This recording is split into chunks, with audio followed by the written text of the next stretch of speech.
2022 പുറത്തിറങ്ങിയ ജാപ്പനീസ് ചലച്ചിത്രം ലാസ്റ്റ് 10 ഇയേഴ്സിന്റെ കഥയാണ് സിനിമാ കഥയിലൂടെ ഇന്ന് നിങ്ങൾ കേൾക്കാനായി പോകുന്നത്. കഥ ആരംഭിക്കുന്നത് ഒരു ജാപ്പനീസ് ഹോസ്പിറ്റലിൽ നിന്നുമാണ്. രണ്ട് സ്ത്രീകൾ തങ്ങളുടെ ജീവിതത്തിലെ പ്രധാന തീരുമാനത്തെപ്പറ്റി ഡിസ്കസ് ചെയ്യുകയാണ്.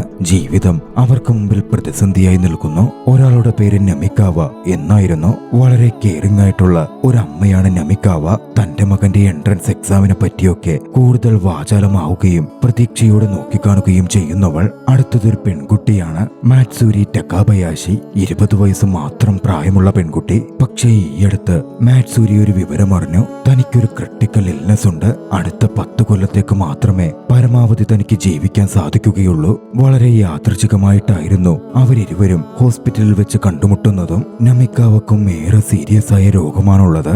എന്നിരുന്നാലും നമിക്കാവ ഒരുപാട് പോസിറ്റീവായിരുന്നു. ഏറെ സ്നേഹിക്കുന്ന ഒരു ഹസ്ബൻഡും അത്രമേൽ നല്ലൊരു മകനുമായിരുന്നു നമിക്കാവക്കുണ്ടായിരുന്നത്. വൈകാതെ താൻ ഈ ലോകം വിട്ടുപോകുമെന്നറിഞ്ഞിട്ടും നമിക്കാവ തന്റെ ജീവിതത്തിന്റെ ഓരോ നിമിഷവും ആഘോഷിച്ച് ജീവിച്ചുകൊണ്ടിരുന്നു. മാറ്റ്സൂരിയെ അത് അതിശയപ്പെടുത്തുക പോലും ചെയ്തിരുന്നു. മെഡിക്കൽ ഡിവൈസസ് ഒക്കെ കണക്ട് ചെയ്തൊരു വീൽ ചെയറിലായിരുന്നു മാറ്റ്സൂരിയുടെ അപ്പോഴത്തെ ജീവിതം. തന്റെ ഹാപ്പി ഫ്യൂച്ചർ എവിടെയും അവൾക്ക് കാണാൻ സാധിച്ചില്ല. ഒരു ലൈഫ് പാർട്ട്ണറെ കണ്ടെത്തുക എന്നതും ഒരു അമ്മയാവുക എന്നുള്ളതുമൊക്കെ അവളുടെ ജീവിതത്തിൽ ഇമ്പോസിബിളായി അവൾ കരുതി. അവളുടെ കോളേജ് ജീവിതവും കരിയറും ഒക്കെ അവൾക്ക് നഷ്ടപ്പെട്ട അവസ്ഥയായിരുന്നു. അത്രമേൽ ചെറിയ ജീവിതത്തിൽ ജീവിക്കാൻ ആഗ്രഹിക്കുന്നതിന് എന്തർത്ഥമാണുള്ളത് എന്നൊക്കെയായിരുന്നു അവൾ ചിന്തിച്ചുകൊണ്ടിരുന്നതും. പക്ഷേ നമിക്കാവയോടുള്ള പരിചയവും നമിക്കാവയുടെ ജേണിയും അവരുടെ ഫാമിലിയുമൊക്കെ അവളുടെ ചിന്തകളിൽ മാറ്റം വരുത്തി. അവളുടെ ജീവിതത്തെ പറ്റിയുള്ള വീക്ഷണങ്ങൾ മാറുവാനും തുടങ്ങി. തന്റെ ഫീലിംഗ്സും വേദനകളും തന്നിൽ തന്നെ അടക്കി വെക്കുകയും ഏവരെയും സന്തോഷിപ്പിച്ച് തന്റെ അവസാന 10 കൊല്ലം നല്ല രീതിയിൽ ജീവിക്കുവാനും അവൾ തീരുമാനിച്ചു. 2 കൊല്ലത്തിനു ശേഷം മാറ്റ്സൂരി ഹോസ്പിറ്റൽ വിട്ടു. പക്ഷേ അവളുടെ ജീവിതത്തിൽ എന്നിരുന്നാലും ഒരൊഴുക്കില്ലാത്ത പോലായിരുന്നു ഉണ്ടായിരുന്നത്. അവളുടെ റൂമും വീടുമടക്കം ഒക്കെയും പഴയ പോലെ തന്നെ നിലകൊണ്ടു. അവൾ തന്റെ പഴയകാല സ്വപ്നങ്ങളെ പറ്റിയും ആഗ്രഹങ്ങളെ പറ്റിയും ചിന്തിച്ചു. പക്ഷേ എന്നിരുന്നാലും രോഗാവസ്ഥയെ പറ്റിയുള്ള ഓർമ്മകളും ചിന്തകളും അവളുടെ ഉള്ളിൽ തളം കെട്ടി നിന്നിരുന്നു. അതവളിൽ വിഷമാവസ്ഥ ഇടയ്ക്കൊക്കെ നിറച്ചുകൊണ്ടേയിരുന്നു. എന്നിരുന്നാലും ഫാമിലിക്കും ഫ്രണ്ട്സിനും മുമ്പിൽ ഒക്കെയും നോർമലാണ് എന്ന രീതിയിൽ അവൾ നടിച്ചുകൊണ്ടിരുന്നു. അവർക്ക് മുമ്പിൽ സന്തോഷത്തോടെ ചിരിച്ചു. ഒരു ദിവസം തന്റെ കോളേജ് ഫ്രണ്ട്സിനൊപ്പം ഒരു സെലിബ്രേഷനിൽ അവൾ പങ്കെടുത്തു. അവരുടെ ജീവിതം ഒരുപാട് മാറി മറിഞ്ഞിരുന്നു. പ്രണയവും കരിയർ ഗ്രോത്തും സ്ഥാനമാനങ്ങളും ഒക്കെയായി അവരൊക്കെ നല്ല നിലയിൽ എത്തിക്കഴിഞ്ഞു. അവൾക്ക് തന്നോട് തന്നെ ഒരു സഹതാപവും ദുഃഖവും തോന്നി. ഇവരെയൊക്കെ വിട്ട് താൻ വേഗത്തിൽ പോവുമല്ലോ, ഇവരെയൊക്കെ വേദനിപ്പിക്കുമല്ലോ എന്നെല്ലാം അവളുടെ ഉള്ളിലൂടെ കടന്നുപോയി. ചുറ്റിലും അത്രമേൽ ആളുകൾ ഉണ്ടായിട്ടും താൻ തനിയെയാണെന്ന പോലെ അവൾക്ക് ആ നിമിഷം അനുഭവപ്പെട്ടു. അന്ന് വൈകുന്നേരം ഒരു സുഹൃത്തുമായി സംസാരിക്കുമ്പോൾ എഴുത്തിനോടുള്ള തന്റെ പാഷനെ പറ്റി അവൾ ആ കൂട്ടുകാരിയോട് പറഞ്ഞു. പക്ഷേ ഹോസ്പിറ്റലിൽ വെച്ച് തന്റെ എഴുതാനുള്ള കഴിവൊക്കെ നഷ്ടപ്പെട്ടു പോയ പോലെ തോന്നുന്നു എന്നും അവൾ കൂട്ടിച്ചേർത്തു. അവളുടെ സുഹൃത്തിനാവോ അവൾക്ക് അവൾ വർക്ക് ചെയ്യുന്ന ന്യൂസ് പേപ്പറിൽ ഒരു ജോബ് വാഗ്ദാനം ചെയ്തു. മാറ്റ്സൂരിയോട് അവളുടെ സ്വപ്നങ്ങൾ വിട്ടുകളയരുത് എന്നും കൂട്ടിച്ചേർത്തു. കൂട്ടുകാരിയുടെ ദയയിൽ മാറ്റ്സൂരിക്ക് വലിയ ആശ്വാസം തോന്നി. തന്റെ ഭാവികാല ജീവിതം ചെറിയ പ്രതീക്ഷയോടെയെങ്കിലും അവൾ നോക്കിക്കാണാൻ ആരംഭിച്ചു. അങ്ങനെയിരിക്കെ ഒരു ദിവസം മാറ്റ്സൂരിക്ക് ഒരു ഇൻവിറ്റേഷൻ ലഭിച്ചു. ഹൈസ്കൂൾ റീയൂണിയനുമായി ബന്ധപ്പെട്ട ഇൻവിറ്റേഷൻ ആയിരുന്നു അത്. മാറ്റ്സൂരിയുടെ സഹോദരി റീയൂണിയന് പോയാൽ പുതിയ പ്രണയമൊക്കെ ആയെങ്കിലോ എന്നൊക്കെ പറഞ്ഞ് മാറ്റ്സൂരിയെ കളിയാക്കി. പക്ഷേ ആ ഒരു മാനസികാവസ്ഥയിൽ തന്റെ രോഗാവസ്ഥ മുമ്പിൽ വെച്ചുകൊണ്ട് ഒരു ഡേറ്റിങ്ങിനൊന്നും അവൾക്ക് താല്പര്യമേ ഉണ്ടായിരുന്നില്ല. ആ സമയത്തായിരുന്നു ജപ്പാൻ ഒളിമ്പിക്സ് ഹോസ്റ്റ് ചെയ്യാൻ തീരുമാനിക്കുന്നത്. മാറ്റ്സൂരിയുടെ മനസ്സിന് മാറ്റം വന്നു. റീയൂണിയന് പോകണമെന്ന് തോന്നി. തന്റെ ഇൽനെസ്സും മറ്റും ക്ലാസ്മേറ്റ്സിൽ നിന്നും സീക്രട്ടാക്കി വെക്കുവാൻ അവൾ തീരുമാനിച്ചു. അങ്ങനെ അവൾ റീയൂണിയൻ പ്ലാൻ ചെയ്തിരുന്ന റെസ്റ്റോറന്റിലേക്ക് എത്തി. അകത്തേക്ക് കയറാൻ മടിച്ച് പുറത്ത് ഡോറിനരികിൽ നിന്നു. ആ സമയം അവൾക്ക് തിരിച്ചറിയാനാവാത്ത ഒരു യുവാവ് അവളുടെ അരികിലേക്ക് എത്തി. സ്കൂളിൽ പഠിക്കുമ്പോൾ അവൾ സ്കൂളിലെ പോപ്പുലർ പെൺകുട്ടിയായിരുന്നു. എന്നിരുന്നാലും ആ യുവാവിനെ തിരിച്ചറിയുവാൻ അവൾക്ക് സാധിച്ചിരുന്നില്ല. അവളോട് വളരെ കൺസേൺഡ് ആയിട്ടായിരുന്നു അവൻ പെരുമാറിയത്. അവർ സംസാരിക്കാൻ ആരംഭിച്ചപ്പോഴേക്കും അവളുടെ പഴയ ഫ്രണ്ട്സ് എത്തി അവളെ അകത്തേക്ക് കൂട്ടിക്കൊണ്ടുപോയി. എല്ലാവരും സംസാരിച്ചു. തന്റെ യഥാർത്ഥ ജോലിയും രോഗവുമെല്ലാം മാറ്റ്സൂരി മറച്ചുവെച്ചു. ഭാഗ്യവശാൽ അവളുടെ ക്ലാസ്മേറ്റുകൾ അവളോട് ജീവിതത്തെപ്പറ്റി ഒരുപാട് ചോദ്യങ്ങളൊന്നും ചോദിച്ചില്ല. പിന്നീട് ഭക്ഷണം കഴിക്കുമ്പോൾ തന്നോട് മുമ്പ് വന്ന് സംസാരിച്ച പയ്യന്റെ പേര് കസൂട്ടോ മനാബെ എന്നാണ് എന്ന് മാറ്റ്സൂരി മനസ്സിലാക്കി. സ്കൂളിൽ വെച്ച് അവൻ വലിയ മിസ്റ്റീരിയസ് ആയ ക്യാരക്ടറാണ് എന്നായിരുന്നു ഏവരും കരുതിയിരുന്നത്. പക്ഷേ യാഥാർത്ഥ്യത്തിൽ അവനൊരു ഇൻട്രോവേർട്ടായ ഷൈയായ പേഴ്സൺ ആയിരുന്നു. കസൂട്ടോ ടോക്കിയോയിൽ താമസിച്ച് അവിടെ തന്നെ ജോലി നോക്കുകയാണ്. അങ്ങനെ ഒടുവിൽ ആ സമയമായി 14-ാം വയസ്സിൽ സ്കൂളിൽ പഠിക്കുമ്പോൾ ഏവരും അവരുടെ സ്വപ്നങ്ങൾ എഴുതി വെച്ച് ക്യാപ്സ്യൂളുകൾ ഓപ്പൺ ചെയ്യാനുള്ള ടൈമായിരുന്നു അത്. മാറ്റ്സൂരിയും തന്റെ ക്യാപ്സ്യൂൾ തുറന്നെഴുതിയിരുന്നത് വായിച്ചു. കോളേജിനെ പറ്റിയും മറ്റും അവൾ എക്സൈറ്റഡ് ആയിരുന്നു. ബ്രൈറ്റ് ഫ്യൂച്ചർ അവൾ മുമ്പിൽ കണ്ടിരുന്നു. മികച്ച ജോലിയും നല്ലൊരു ബോയ് ഫ്രണ്ടും എല്ലാത്തിലും ഉപരിയായി ഒരു റൈറ്റർ ആവുന്നതും അവൾ സ്വപ്നം കണ്ടിരുന്നു. പക്ഷേ അതിലൂടെ അവളുടെ കണ്ണുകൾ പായുമ്പോൾ വേദനയുടെ ഒരു തിരമാല അവളിലൂടെ ഒഴുകി കടന്നുപോയി. അത് അവളുടെ രോഗത്തെ പറ്റിയുള്ള ഓർമ്മകളെ ഉണർത്തി, സ്വപ്നങ്ങൾ തള്ളിവെച്ചിരിക്കുന്നതിനെ പറ്റി ഓർമ്മിപ്പിച്ചു. ഇതേ സമയം മറുവശത്ത് കസൂട്ടോയും തന്റെ ക്യാപ്സ്യൂൾ തുറന്നു വായിച്ച് വലിയ സന്തോഷവാനൊന്നും ആയിരുന്നില്ല. അവന്റെ മുഖത്തും ദുഃഖം തളം കെട്ടി നിന്നിരുന്നു. ഫ്രസ്ട്രേഷനിൽ അവൻ ഒരുപാട് മദ്യപിച്ചു. റീയൂണിയൻ കഴിഞ്ഞ് എല്ലാവരും പോയപ്പോൾ മാറ്റ്സൂരി പുറത്തിറങ്ങി തന്റെ അച്ഛൻ വരുവാൻ കാത്തു നിൽക്കാൻ തുടങ്ങി. പിന്നീടായിരുന്നു കസൂട്ടോ അങ്ങോട്ടേക്ക് വന്നത്. ഒരുപാട് മദ്യപിച്ചിരുന്ന അവൻ മാറ്റ്സൂരിയുമായി കൂട്ടിമുട്ടി. ശേഷം അവിടെ ഇരുന്ന് മാറ്റ്സൂരിയോട് സംസാരിക്കുമ്പോഴും അവൻ ഒരുപാട് മദ്യപിക്കുന്നുണ്ടായിരുന്നു. താൻ ആളുകളോട് സംസാരിച്ചിട്ട് ഒരുപാട് കാലമായി എന്നവൻ പറഞ്ഞു.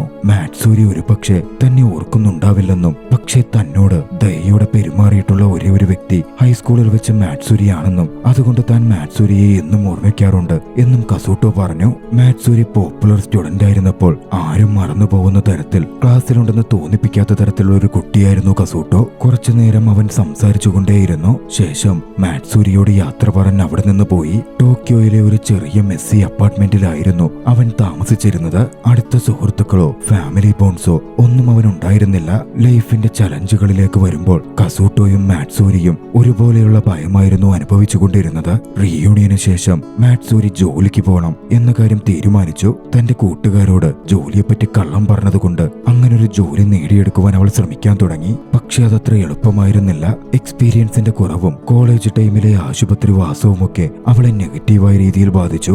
യാഥാർത്ഥ്യത്തിൽ കസൂട്ടോയ്ക്കും ജോലി ഉണ്ടായിരുന്നില്ല. ജോലി അന്വേഷിച്ചത് കിട്ടാതെ അവനും സ്ട്രഗിൾ ചെയ്യുകയായിരുന്നു. ഒടുവിൽ മനം മടുത്ത ഒരു ദിവസം അവൻ കെട്ടിടത്തിന്റെ ജനൽ തുറന്ന് പുറത്തേക്ക് എടുത്തു ചാടി. സ്വയം അവൻ വലിയ പരിക്ക് തന്നെ ഏൽപ്പിച്ചു.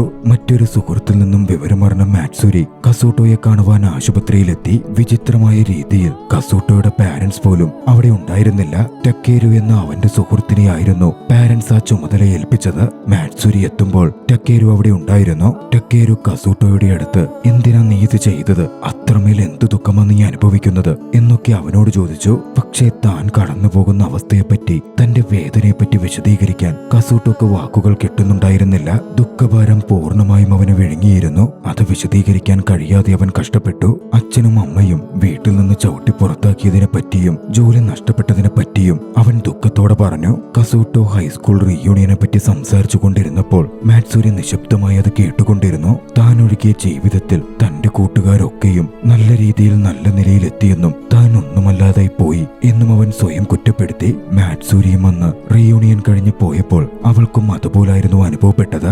ഇരുവരുടെയും ചിന്തകൾ ഒരുപോലായിരുന്നെങ്കിലും അനുഭവിക്കുന്ന ഫീലിംഗ്സിലും സാമ്യമുണ്ടായിരുന്നെങ്കിലും ഇരുവരുടെയും സിറ്റുവേഷൻസ് രണ്ടായിരുന്നു.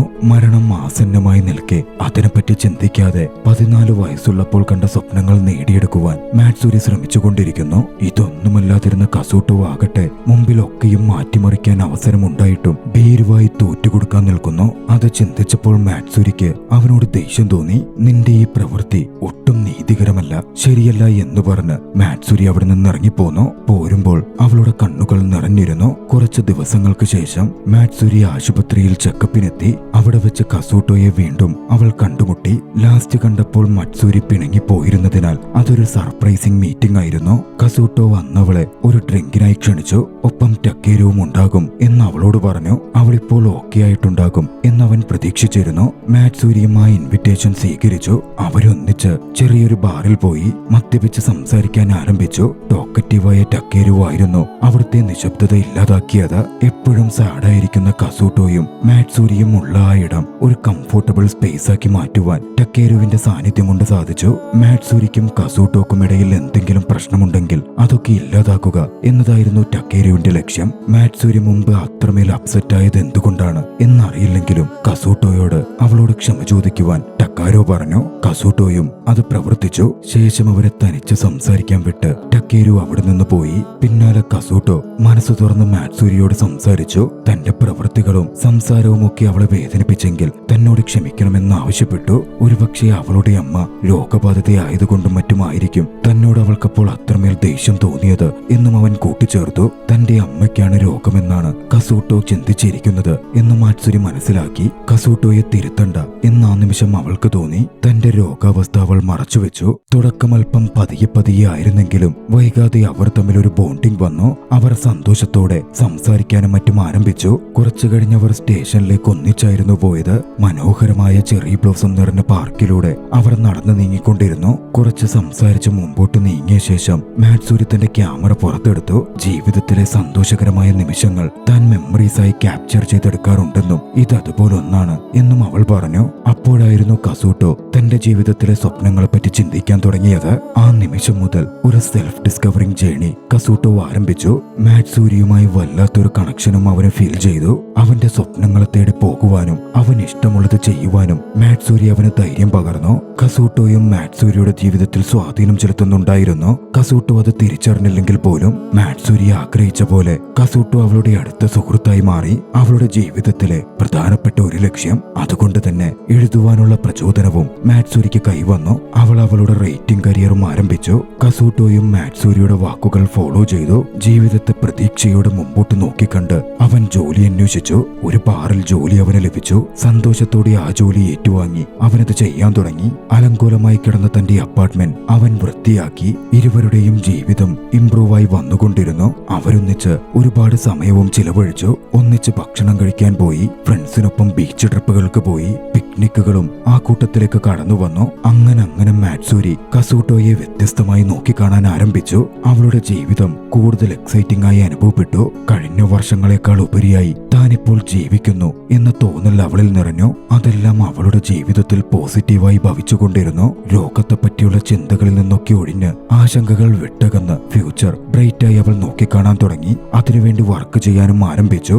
അങ്ങനെ ഒരു കൊല്ലത്തോളം കടന്നുപോയി. മാറ്റ്സൂരി എപ്പോഴും സന്തോഷവതിയായി കാണപ്പെട്ടിരുന്നു. പക്ഷേ അതിലെ അപകടം എന്തായിരുന്നെന്നാൽ ഇടയ്ക്കൊക്കെ അവൾ പെട്ടെന്ന് ഇൽനെസിനെ പറ്റി ഓർക്കും. രോഗാവസ്ഥയെപ്പറ്റി ചിന്തിച്ച് ഒരുപാട് സങ്കടത്തിൽ ആഴ്ന്നുപോകും. എന്നിരുന്നാലും എപ്പോഴും അവളെ ഉണർത്തുവാൻ കസൂട്ടോയും കൂട്ടുകാരും അവളുടെ കൂടെ തന്നെ ഉണ്ടായിരുന്നു. അങ്ങനെയിരിക്കെ ഒരു ദിവസം എല്ലാവരും ഒന്നിച്ച് പുറത്തു പോയപ്പോൾ മാറ്റ്സൂരിയുടെ കൈകോർത്ത് പിടിക്കാൻ കസൂട്ടോ ധൈര്യം കാട്ടി. തന്റെ ഫീലിംഗ്സ് തുറന്നു പറയാൻ കസൂട്ടോ കണ്ടെത്തിയ വഴിയായിരുന്നു അത്.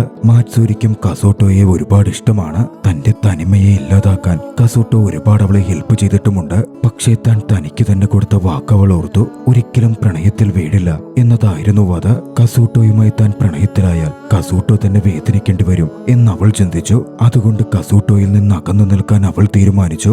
കസൂട്ടോ കൈ ചേർത്തു പിടിച്ചപ്പോൾ അവൾ കൈ വിടുവിച്ച് പിന്മാറി. കസൂട്ടോയെ അത് സങ്കടത്തിൽ ആഴ്ത്തിയിരുന്നു. അങ്ങനെ വീണ്ടും 3 കൊല്ലക്കാലം കൂടി കടന്നുപോയി. മാറ്റ്സൂരിയുടെ സഹോദരിയുടെ വിവാഹം കഴിഞ്ഞു. മനോഹരമായൊരു വെഡിങ് ആയിരുന്നു അത്. ചിരിച്ച് മൊമെന്റുകൾ തന്റെ ക്യാമറയിൽ പകർത്തി മാറ്റ്സൂരിയും അവിടെ ഉണ്ടായിരുന്നു. പക്ഷേ അവളുടെ ചിരിക്ക് പിന്നിൽ മറഞ്ഞിരുന്ന വേദനകൾ മറ്റാരും കണ്ടതേയില്ല.